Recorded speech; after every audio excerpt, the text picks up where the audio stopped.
Sega.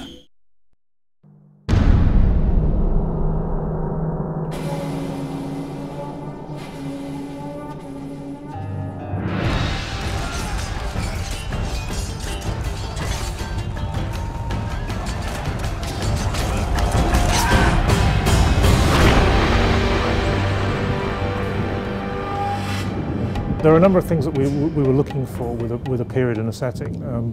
The first is a situation where lots and lots of different factions are vying for supremacy in a context where any one of them could have won. The second thing we look for is a technology race, because it's a strategy game. You need a technology race to drive your tech tree. And the third thing we look for is cool content. And the samurai period with samurai and ninja and geishas and all of the insane Japanese cultural things that go on during the period. It's just fascinating and we love it. There are so many things that we can do now with the game engine and all of the technology we've built that we couldn't do for the first Shogun. It just seems like the right time to revisit it. So when we're developing, we use featuring for sort of fine-grained profiling. We have in-game profilers that we've written ourselves and visual profilers for sort of coarse-grained. Technologies we use that go with that, Intel TBB, threading building blocks. It's very useful.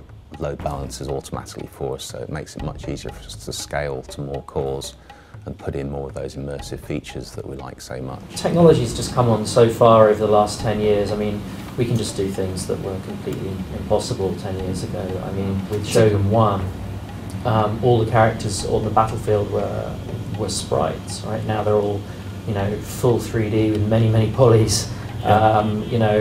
They look spectacular, and yet we can still render tens of thousands of these guys on the screen at the same time. We can do kind of waterfalls and rainbows and kind of lightning storms and all those kind of things. The graphics cards just weren't capable of doing it. When we set out with Shogun 2, we had a number of things that we really wanted to achieve. One of them was to make art central to the project in a way which we'd never done before. We wanted to reflect the seasons and the kind of change and transition of, from summer, spring, autumn, winter and so on. So, cherry blossoms, all those kind of particle effects.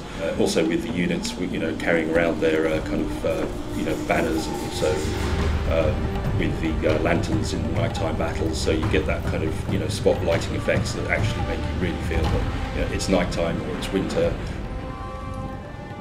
The way that we use threading building blocks, we use it to take our simple serial, straightforward code that we've written for years and years, and with changing only a few lines, we can take big chunks of processing, spread it over all of the cores. That processing may be chopped up into different size lumps, but TBB will take care of putting it on different cores and using them more efficiently.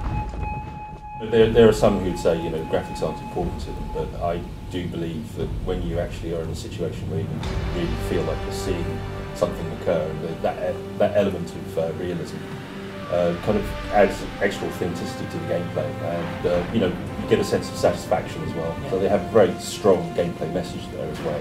They're not just kind of eye candy.